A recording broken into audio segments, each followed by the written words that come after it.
Hi students, welcome to Nanjal Career Academy. JEE Main Physics 9/4/2019 the question. Okay. A wire of resistance capital R is bent to form a square ABCD as shown in the figure. The effective resistance between E and C is okay. நம்ம வந்து E and C ரெண்டுக்கு இடையில உள்ள effective resistance வந்து நம்ம வந்து கண்டுபிடிக்கணும். Okay, E and சிக்கு இடையில உள்ள எஃபெக்டிவ் ரெசிஸ்டன்ஸு எவ்வளவோ அப்படிங்கிறத கண்டுபிடிக்கணும். அதாவது equivalent resistance between E and C வந்து எவ்வளவோ அப்படிங்கிறத கண்டுபிடிக்கணும். ஓகே, ப்ராப்ளத்தில் என்ன சொல்லியிருக்காங்க அப்படின்னா, a wire of resistance capital R is bent to form a square ABCD அப்படின்னு சொல்லியிருக்காங்க. ஓகே, ஸோ ஒரு wire of resistance, so if a wire of resistance R is bent or cut to form n equal sides, the resistance of each side becomes R by n.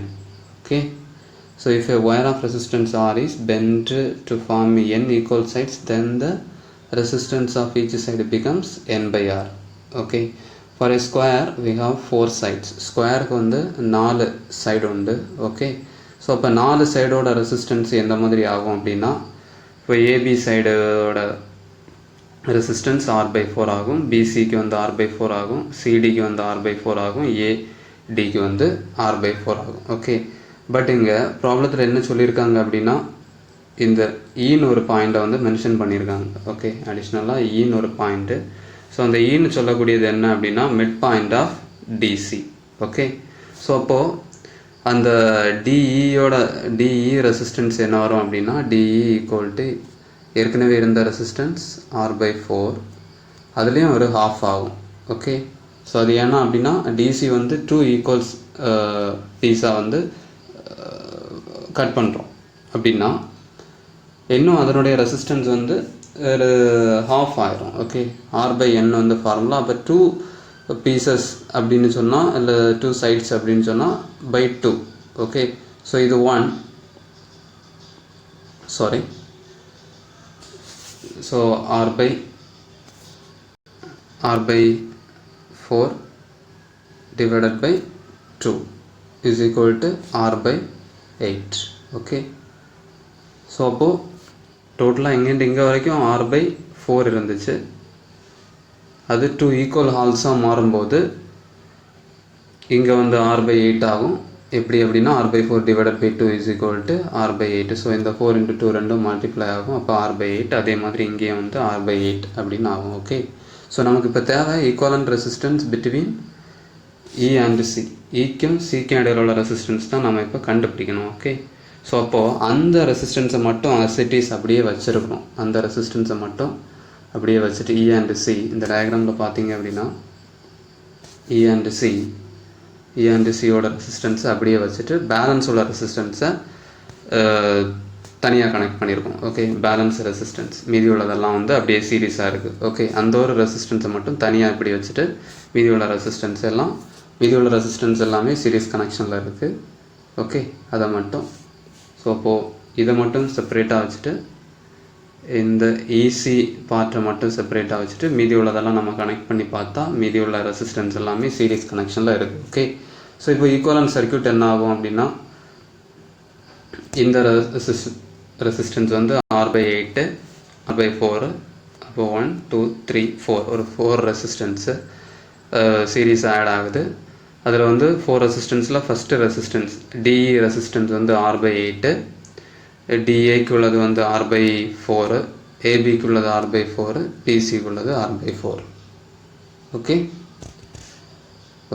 Okay, so next இவ்வளோ ரெசிஸ்டன்ஸும் வந்து சீரீஸாக connect ஆகுது.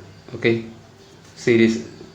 சீரீஸாக connect ஆகுது. So resistance வந்து சீரீஸாக கனெக்டாக இருந்தால் நம்ம டேரெக்டாக add பண்ணுவோம். So RS is equal to R1 plus R2 plus R3 plus R4. Okay, so இங்கே R1க்கு பதில் நமக்கு என்ன இருக்குது அப்படின்னா, R1க்கு பதில் R by 8, R2க்கு பதில் R by 4, R3க்கு பதில் R by 4, R4க்கு பதில் R by 4. ஓகே, ஸோ அவ்வளோ ரெசிஸ்டன்ஸையும் அப்படியே போட்டு ஆட் பண்ணிடுங்க. ஸோ இவ்வளோ ரெசிஸ்டன்ஸும் இவ்வளோ ரெசிஸ்டன்ஸுக்கும் வந்து காமன் டினாமினேட்டர் 4 இருக்குது. So R plus direct add பண்ணிடலாம். அப்போ 3r/4. Okay, so r/8 plus 3r/4. So இங்கே நம்ம எல்சிஎம் எடுக்கும்போது, ஸோ இங்கே எல்சிஎம் எடுக்கும்போது கீழே இங்கே சேம் டினாமினேட்டர் வரணும் அப்படின்னா 2 and 2 மல்டிப்ளை பண்ணணும். ஸோ 2 × 2 8 ஆகும். மேலே 3r × 2 6r. ஓகே, ஸோ அப்போ r + 6r divided by 8. So r plus 6r means r plus 6r is equal to 7r divided by 8. Therefore rs is equal to 7r divided by 8. Okay, இப்போ இந்த circuit என்ன ஆகும் அப்படின்னா, அவ்வளோ இந்த resistance எல்லாமே சேர்ந்து, ஸோ இவ்வளோ ரெசிஸ்டன்ஸும் நமக்கு இப்போ சேர்ந்து 7r/8 அப்படின்னு வந்துச்சு.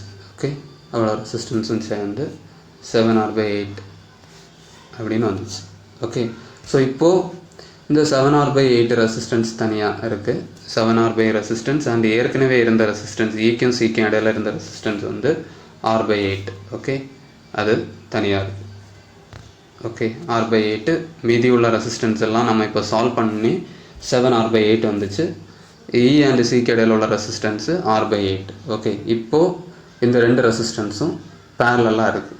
ஓகே, ஸோ இதுவும் இப்போ இந்த ரெசிஸ்டன்ஸ் r/8 அண்டு 7r/8 ரெண்டுமே பேரலாக இருக்குது. ஸோ ரெண்டு ரெசிஸ்டன்ஸ் இப்போ R1 R2 பேரலாக இருந்துச்சு அப்படின்னா, ரெண்டு ரெசிஸ்டன்ஸ் R1 R2 ரெண்டுமே பேரலாக இருந்துச்சு அப்படின்னா அதனுடைய equivalent resistance product of the R equivalent equal to product of the resistance R1 into R2 divided by sum of the resistance R1 plus R2. இதைத்தான் நம்ம யூஸ் பண்ணுவோம். ரெண்டு ரெசிஸ்டன்ஸு பேரலாக இருந்துச்சு அப்படின்னா R1 into R2 divided by R1 plus R2. Okay, so அதே மாதிரி இந்த ரெண்டு ரெசிஸ்டன்ஸோட ப்ராடக்ட். ஓகே, இந்த ரெண்டு ரெசிஸ்டன்ஸும் பேரலாக இருக்குது. So product of the two resistors divided by sum of the two resistors. Okay, any calculation. So 7r/8 into r/8 divided by common denominator 8, 7r plus r. Okay, so is equal to 7r divided by 8 into r/8 divided by 8r/8. So 8/8 cancel ஆயிரும். அப்போ வெறும் r வரும். So இந்த 8/8 cancel ஆகிடுச்சு அப்படின்னா நமக்கு வெறும் r மட்டும்தான் பேலன்ஸ் இருக்கும். ஸோ இந்த r இங்கே ஏதாவது ஒரு r. ஓகே, கேன்சல் ஆயிரும். So balance 7r divided by 8 into 8 64.